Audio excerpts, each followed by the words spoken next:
calling all recent high school graduates. A unique opportunity this summer is paying young people so they can get hands-on experience in the restaurant industry. David Schuman shows us how that can mean so much more than just simply cooking. You can come on in. We'll take you up to your table in just a couple minutes. Welcome to Saturday night. Come on in. Welcome. Is this your first time in Travail? At Travail Kitchen and Amusements in Robbinsdale, guests experience an 18-course fine dining tasting menu. Not a simple kitchen to operate. Co-owner and chef Mike Brown wants some help. Looking for people that are freshly graduated from high school that are kind of choosing which path they want to go. Travail's Chefs in Training program is an apprenticeship to give young people on-the-job experience in a high-end kitchen. No previous cooking experience required. Starting pay is $15 an hour. What we mainly train is organization, focus, and self-determination. And we use the tools of the kitchen to kind of drive that forward. Communication and what Mike calls soft skills are just as prioritized as the mincing and sautéing. It's more about just kind of taking young adults that are passionate and driven to do something and then focusing on the development of that. Mike says one of his chefs in training came in a year ago shy as a mouse, and now he's charismatic, front of house, seating and serving customers. He may not work in restaurants long term, but Mike says he's watched him really come into his own and skyrocket his confidence. These soft skills that have to be learned at some point, and it's going to kind of push you ahead of the line in all those different categories, which just opens up many different doors for you to do pretty much anything you want to do. In Robbinsdale, David Schuman, WCCO 4 News. Spring flowers are blooming all across the country right now. And there's one field of daffodils in Connecticut that tells a love story for the ages.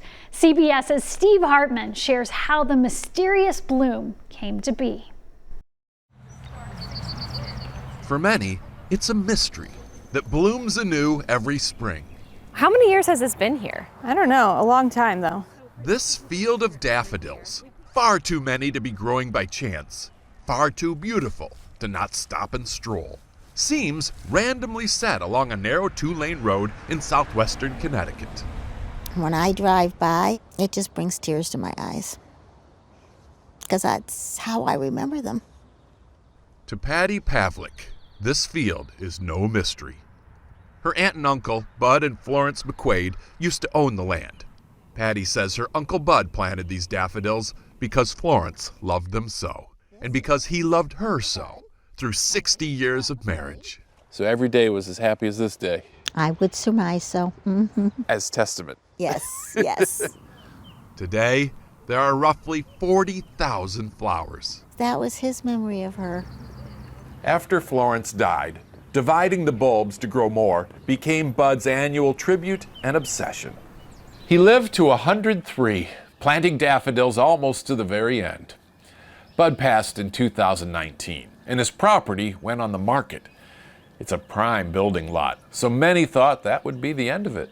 You know, someone would build something on this and this would become just someone's front lawn and the flowers would be gone. But neighbor Stacy Steinmetz stepped in, buying the property and the metaphor that comes with it. I guess just like his love grew, the field continues to grow. You know, it's everlasting and it's expanding, so I certainly wouldn't want that to be lost. So it stays, an eternal sign of spring and brilliantly illustrated love story, documenting in vivid color for couples everywhere. It smells so good. It does. Just how endless love can be.